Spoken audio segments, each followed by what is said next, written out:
Good evening guys, my name is Dominic Calix and this is my vlog.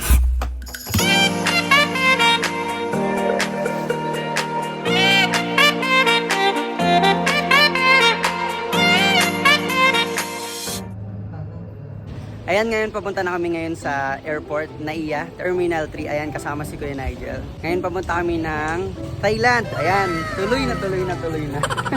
Kala namin talaga hindi matutuloy to, pero ito na sa wakas. Huy! Sa wakas matutuloy na, and ito yung first out of country ko. Sana mag-enjoy kami doon lalo. Okay, enjoy talaga to. Mag-enjoy talaga kami. Ano yung mga mapupuntahan natin doon? Punta kaming Pattaya on our Thursday, so we will be going to Sanctuary of Youth. Naartihan siya kasi kanina tinatopic namin palagi about nga sa English. Ayun yung gamit namin is ito. Nakadalawang ano lang kami. Long hand carry lang. Anong hanap natin sa Thailand? Hanap food. I want to try their food, exotic foods, the floating market, malls of course, and I will be visiting Thailand 7-Eleven. Hindi ko alam kung anong meron doon sa sa 7-Eleven Thailand. Syempre titignan din natin 'yon, 'di ba?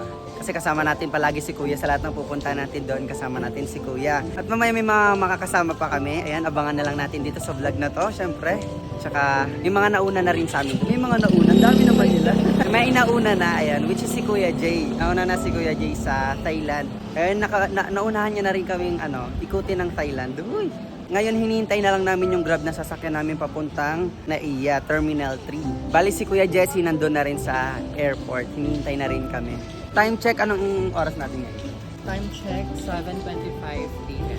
Second time ko rin sumakay ng airplane and 2 hours na akong makakasakay sa airplane kasi nga before sumakay ako sa airplane papuntang Boracay. 30 minutes lang yun, almost 30 minutes lang yung biyahe. Ngayon 2 hours na.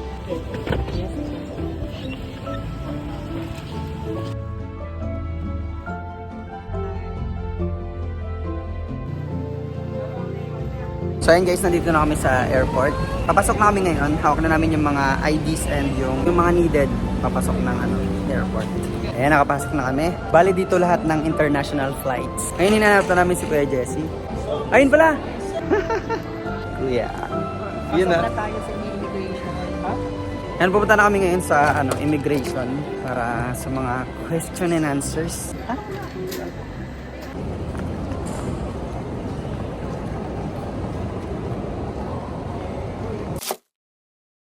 So yan, tapos na kami sa immigration and finally, success. Napasa namin ang immigration. How's the feeling, Kuya? Mabilis lang kami ni Kuya Jesse. Bali si Kuya Nigel, natagalan siya. Kala nga namin abutin siya ng 1 oras.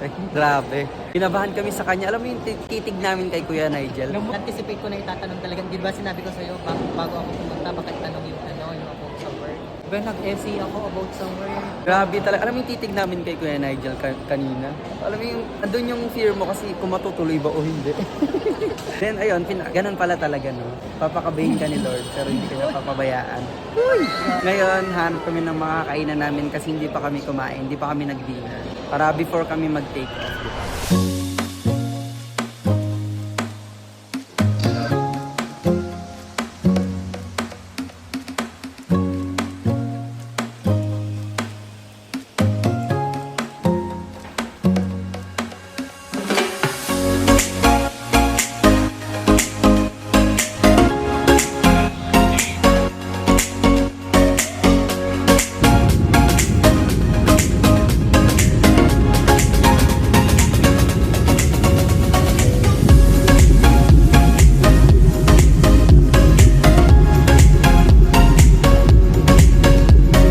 Thailand. Sawadee ka.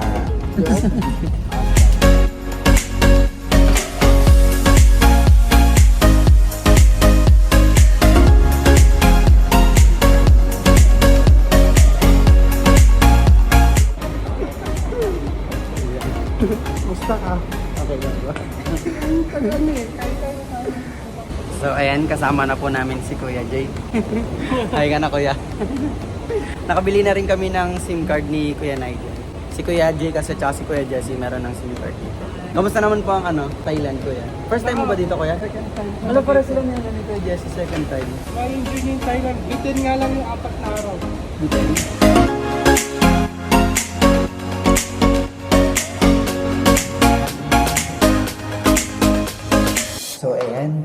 dahil hindi ako makatulog. Lumabas na lang kami ni Kuya Jay. Maghahanap kami ng pwedeng mabilhan. Wala naman sigurong ano dito. Dalisay, ganun. Kaya lang kulay green, sa atin pula, di ba? Ito yung unang araw namin dito sa Bangkok, Thailand. Pero ito yung staycation namin dito sa Daraya Hostel. Sayang kasi yung araw tsaka yung oras, di ba? So hindi naman ako makatulog, edi lumabas na lang kami ni Kuya. Sinusulit ko na yung araw. So ayan, i-enjoy ko na talaga yung bakasyon ko dito sa Thailand. Parang Pilipinas lang din yung Thailand. Yun nga lang, yung nakita ko dito, yung cleanliness. Mas malinis lang talaga dito. Hindi naman sa dinadown ko yung Philippines pero talagang malinis talaga dito sa Thailand. Marami ding dito, dove. Oo, Ayan, ang daming dabo. Grabe. Ayan, no? May mga nag-aalaga dyan. Ayan, nandito na kami sa Thailand. O, diba? At tas yan, no? Diba? Ayan yung dapat hostel natin, yung blue. Ayan. Kita mo naman sa kalsada. Opo, maingay po. Maingay yan. Lalo na pag may mga busina. Oo. Morning. Morning. Sayang hindi sumama si Kuya Nigel. Ito yung gusto niya rin makita yung 7-Eleven. Ah. Check ko nga dito yung 7-Eleven. Ayan, mache-check na natin.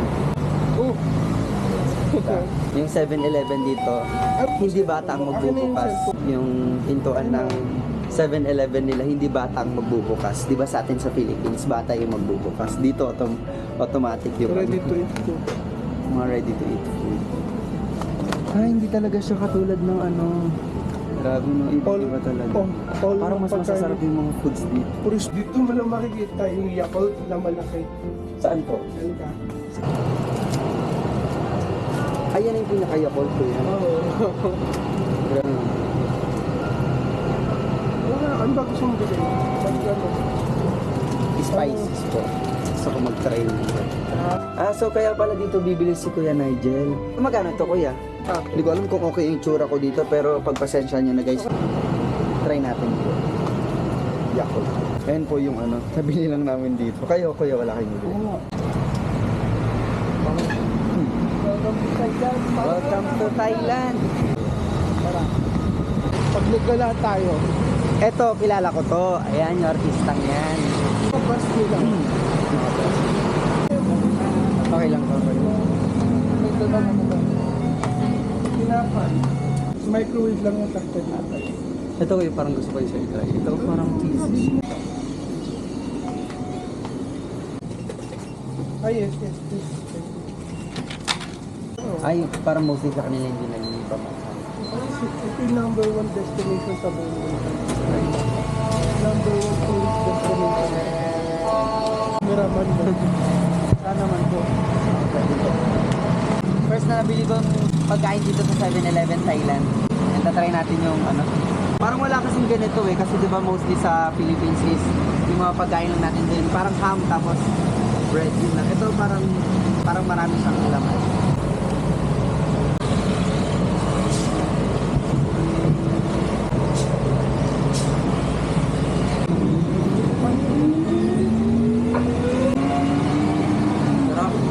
Magmumukbang ka sa bahay. Dito tayo na. Yung dito sa 7-Eleven dito, masyadong marami yung food nila. Napansin ko dito sa 7-Eleven Thailand, marami kang pagpipilian. Burger seafood, ayan. Burger seafood. Hanapin yung ganitong itsura. Ayun, drinks ko naman na binili.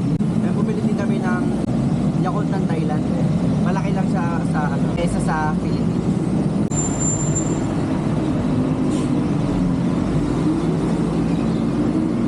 Almost same pa rin naman sila, kaso nga lang may lasa siya na hindi ko siya ma-explain.